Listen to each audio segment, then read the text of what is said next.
Har'a guyyaa ayyaana yaadannoo wareegamaa qulqulluu Yohaannis Cuuphaadha. Tokkos guyyaa ayyaana yaadannoo qulqulluu Maarqoosdha. Eebbi isaanii faraarsummaan isaanii hunduma kiristaanaa irra kan bula ta'uu. Ameen. Tarii akka nuti hin banneef Maqaa Abbaa, maqaa nu Ilmaa, maqaa yaadata Qulqulluu, ta'a. Waaqa tokkoo. Ameen. Ka'iitii Gaafa Waaqayyo guyyaa waammatu. 30.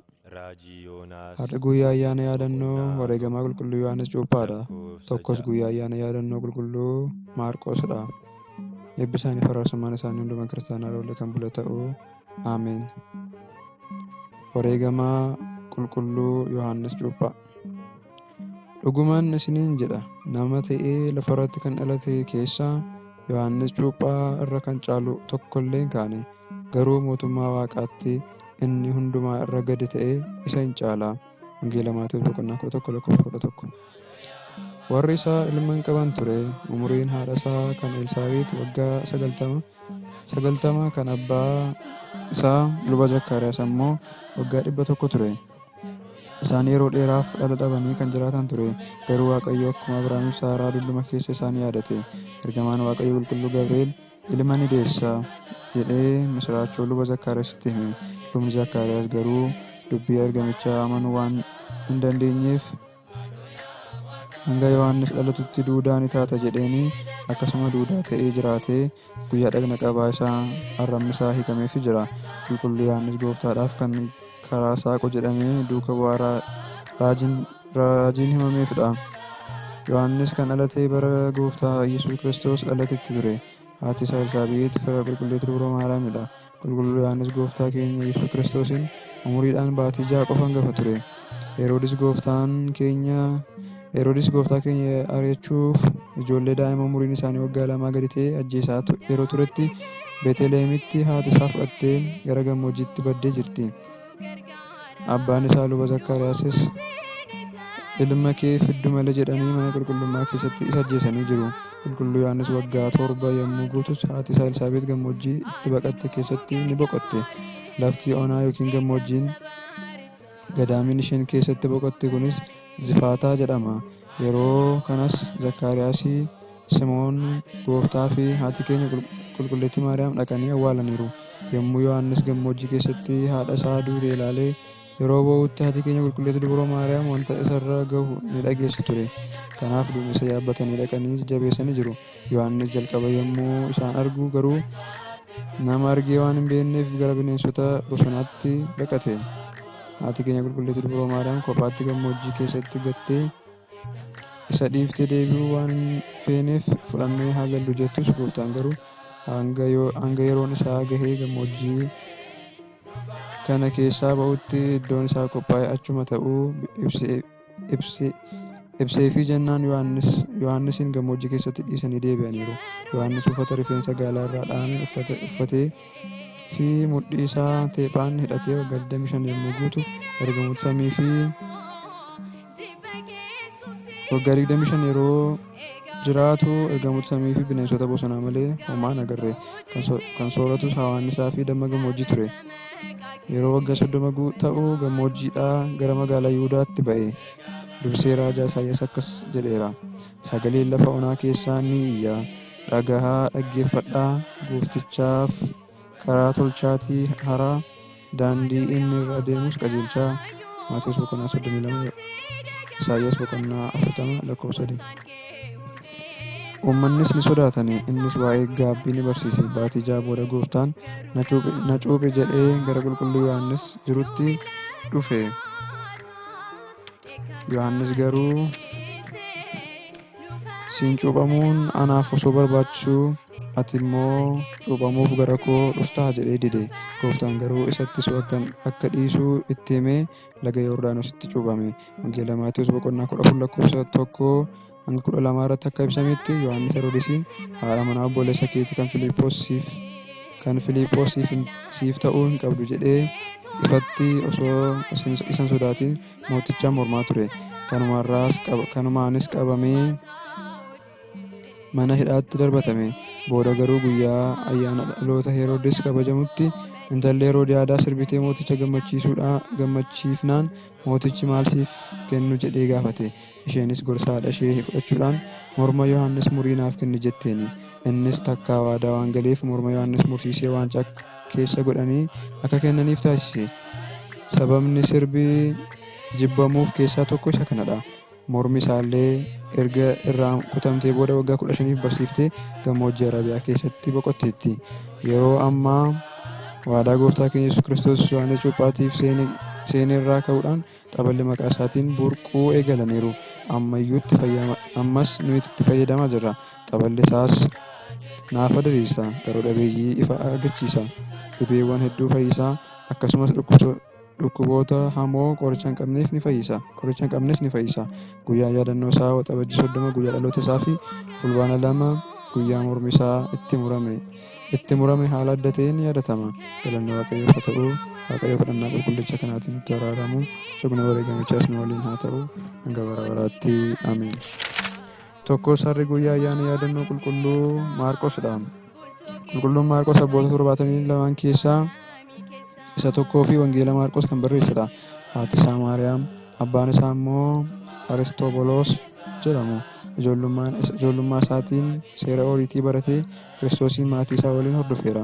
Warri isaa jalqaba kan jiraachaa turan kaaba Afrikaa iddoo Qaayinaa jedhamtu ture.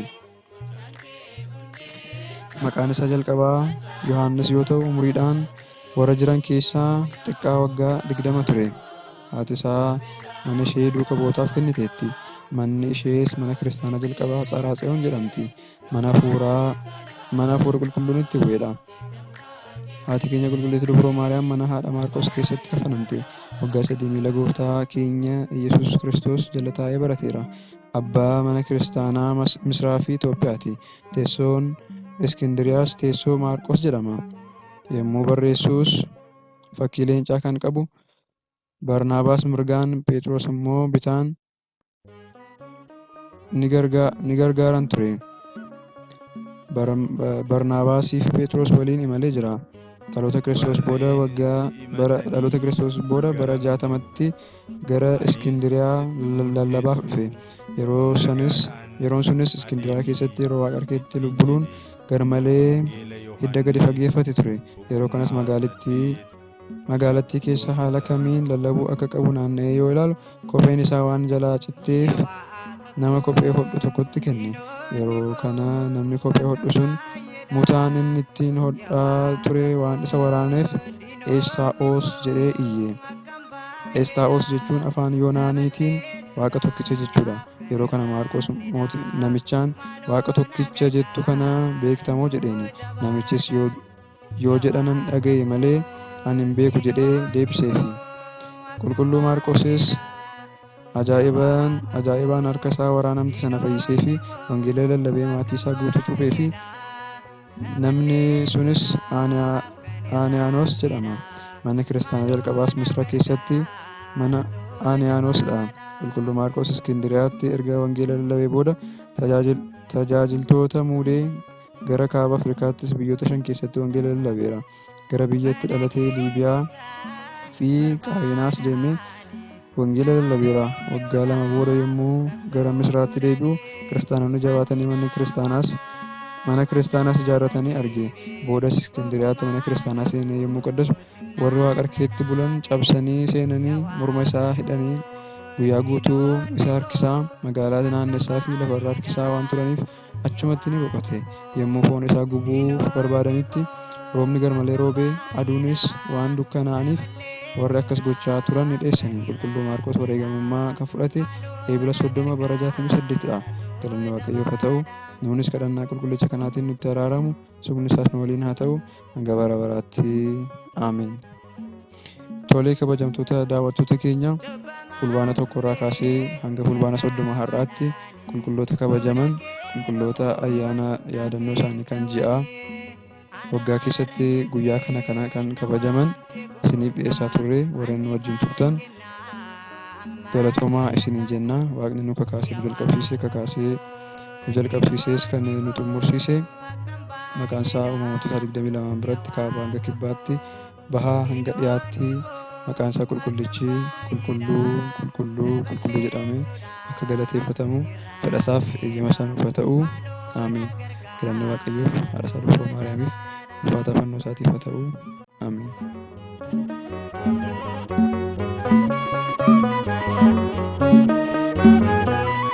Ansin barbaanne Waaqa koo arra ati na waamnaan kunoo dhufeera. Mana kee keessan jiraadha malee tasammee taa'u hunduu si malee. Yaa Waaqa koo diinonni koo akkam baay'eedha. Yaa Waaqa koo diinonni koo akkam baay'eedha. Na balleessuudhaaf kan hin raafnedha. Maaloo na gargaara too jabaadha.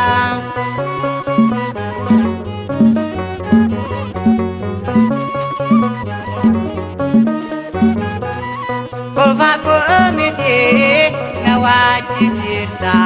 Ani sodaadhu egaa diinota. Ati naaf jirta maalaan sodaadha. Bara koo guutuu ansiin faarfadha. Yaa Waaqa koo diinonni koo akkam baay'eedha. Yaa Waaqa koo diinonni koo akkam baay'eedha. Na balleessuudhaaf kan hin raafnedha. Maaloo na gargaara too jabaadha. Yaa Waaqa koo diinonni koo akkam baay'eedha. Yaa Waaqa koo diinonni koo akkam baay'eedha. Na balleessuudhaaf kan hin raafnedha.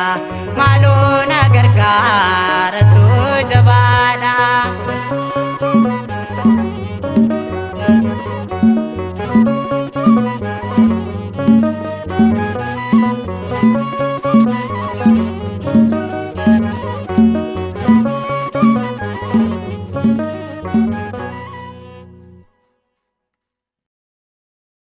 ገብርኤል ማርያም